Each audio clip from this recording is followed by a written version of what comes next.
We'll get there. Okay. Hold that question.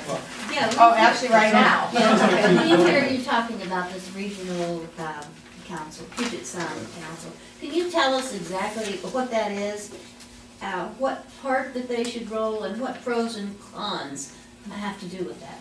So the Puget Sound Regional Council is basically designated officials from Snohomish, Pierce, King, and Kitsap County. They all meet to discuss land use planning, which would be Vision 2040, transportation planning, and really if you get into those plans, they discuss quite a bit more than that, but it's a very detailed plan. It can take a long time to go into. But the problem is that with those councils is that they're deciding countywide policies basically without, even though some of the officials are elected officials, you have people in King County and Pierce County deciding what we want over here. And the big problem with the Puget Sound Regional Council, and it's not a favorite council of mine by any means, I have a hard time judging them when our local officials haven't stood up for us either. Because we haven't had someone from our local government go over there and say, no, this isn't what is good for my constituents. So until I see that said, until that is said, I have a hard time blaming the Puget Sound Regional Council. I really blame more our elected officials because the only one who wasn't involved with the transportation policy was Larry Capola of Port Orchard because of the tolling that they wanted to implement on the county highways and byways. So until we have the people that are going over there, such as my opponent, stating this is not okay with my constituents and I am not going to stand for it, I don't know that I would suggest removal until I actually see that happen. If we don't get anywhere with that, then yes, we should be out of that. There's other options. Like in the question she was saying what the benefits are. There are grant dollars that are attached to our highways, which I actually believe we will be able to receive on our own without being attached to the Puget Sound Regional Council in the future. We also can be paired with Mason County in another regional council that might be more beneficial to us because we would be the larger of the counties rather than the smaller in that circumstance. So there's a couple things with the Puget Sound Regional Council that I think we should try before we automatically assume we need to pull out of that council. But I do think that we would be better suited in counties that are more like ours rather than counties that are like King County. So Who would make the decision about whether we would pull out or not? it would be a very long process. I've been talking to people about how exactly you go about that. It is difficult to do, and I would definitely have to be more than just the only conservative on that commissioner board to do that. That's why I suggest that there's other ways of doing it. I think if you put pressure on your elected officials to speak out against these policies, which is also why I'm running, is because I think that at the very least I'm informing people about these and they can go complain and hopefully help us on this issue. So.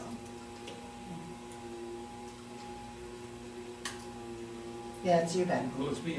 I thought there was one more He's person looking to go. around. Yeah. I can keep rambling if you want. In your opinion, what county programs or departments need to be cut or eliminated, and how would you handle that? It's not even necessarily, there are going to have to be cuts, but what concerns me is that money is being put into things. When they're talking about closing the Wildcat Lake Park in the summertime, why were we focusing on Newberry Park projects, YMCA, Paulsville Heritage Park? What's happening is they're creating new things faster than they're maintaining our old parks and our old projects. So I think what needs to happen is I'm really going to have to go in a little more specifically and look at the budget. The Housing Authority concerns me very much. I think there's a lot of funding being spent. They've done a little better job than they were not trying to be a community builder, because they were trying for a while to build the city of Bremerton, and that's when they lost the condos. So I think we really need to start looking at a lot of the social programs that are expanded to the point where you're subsidizing things that you can't control. That's what worries me, is they're subsidizing things that they have no control over. They're buying properties as investments, and I think anything that covers that sphere needs to be reviewed and cut if needed. Yes. I was a volunteer for 3 years in the Information Services Department at the county. One of the areas that is always a concern is the relationship of counties to unions regarding personnel. How do you handle that minefield of employees and cutting and relationship to union rules and all that? Unions, the thing that I've learned about unions is that the negotiation of the contracts is very, very important. Because whatever you agree to in that contract, you're pretty much stuck with. I think our county needs to be looking at what they're agreeing to and who they're agreeing with. Now, I'm gonna be honest, something like the Sheriff's Guild, I'm gonna be much more apt to give them what they want because I don't wanna go out and do their job. It's the same thing with the military. I'm gonna be really upfront about that. That is a job that most people would not want to go out and do. We don't control the teachers' unions necessarily at the county level, so there's not a whole lot that you can go in and do when you're dealing with state unions. That's gonna be more of a legislative position. And so really, the union involvement isn't such a highly, But the employees of the county are union. right. So how do you cut that? Well, and the thing is that there's existing contracts, and we need to go back through those contracts and amend those contracts with what we can actually afford. That's the short answer right there, is that they need to understand either we're laying off employees or we amend the contracts. These are the options that you have. This is our budget, this is what we have. You can deal with the fact that this is what we have, or we're gonna have to lay people off. Which is what they have been doing, is laying people off or going on furloughs. And I have a problem with the furloughs because it takes us so that Fridays, they're not open to do business. So what they've done is, so that they can keep everyone employed, they've closed the courthouse for everybody else for a day. So that's not okay with me either. That's their job. That's a core service, is to keep our buildings open so we can process building permits and things of that nature, so.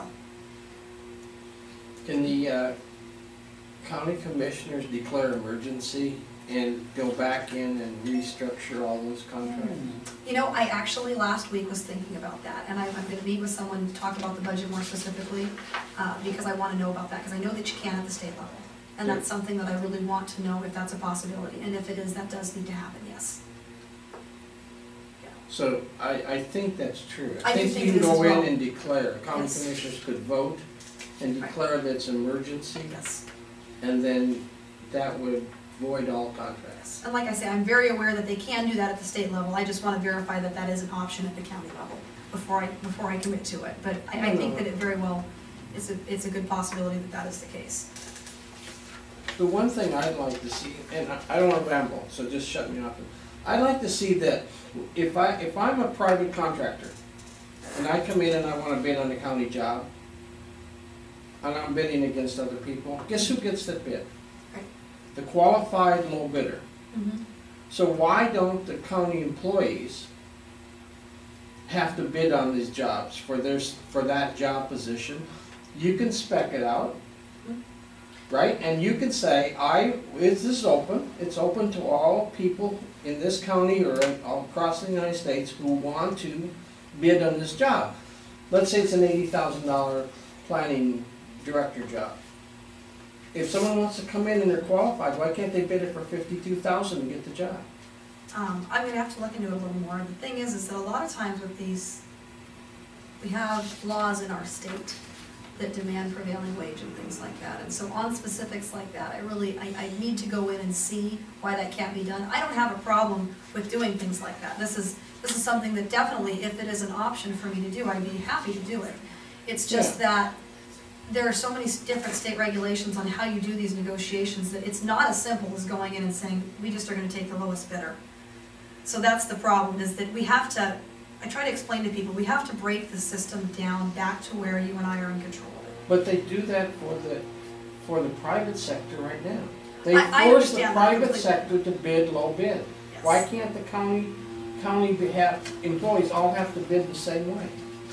Because the private sector and the unions are different with regards to the state, and that is why. What I'm trying to explain to you is it's wonderful for us to sit here and talk on a local level about how we're going to fix it. The problem is that you do have to start at the local level and try to fix it up. Sure. And that's why I'm running. I can't just make that unilateral decision, for one, because there's two other commissioners, and then also because there's guiding state laws on that. So if you're asking would I like to change that, yes. Can I change it? I'm not sure yet. Yeah, no, I didn't mean to break you. Sure. Whatever. This is a grassroots. Okay.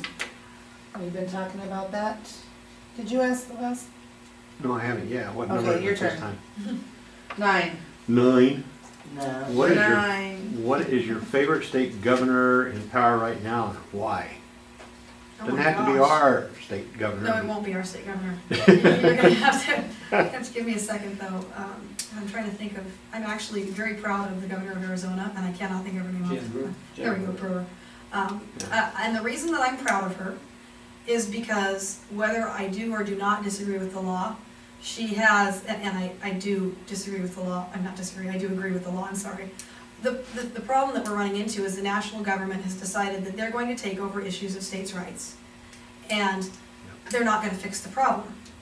And so what Arizona was forced to do was go in and fix the problem, which really there should be no problem with. Because it is Arizona's job to take care of security on that border. I mean, really it's the national government's job, but it's Arizona's state, so they should be able to enforce the law once you're within their state. And so, really, I think I admire her because she's taken a lot of flack for it, even from, mayors and things within her state. And I think that sometimes things like that are done to get the national government to act. If they're unhappy with how she wrote, with how their legislature wrote the law, then she needs to, they need to, I guess, come in and help her. And so that's kind of where I think that our states need to start taking a stand on these things, is if they don't make it very clear that this is what we need, then there is no way to, enforce the laws. You're basically waiting for the national government to do something for you at that point.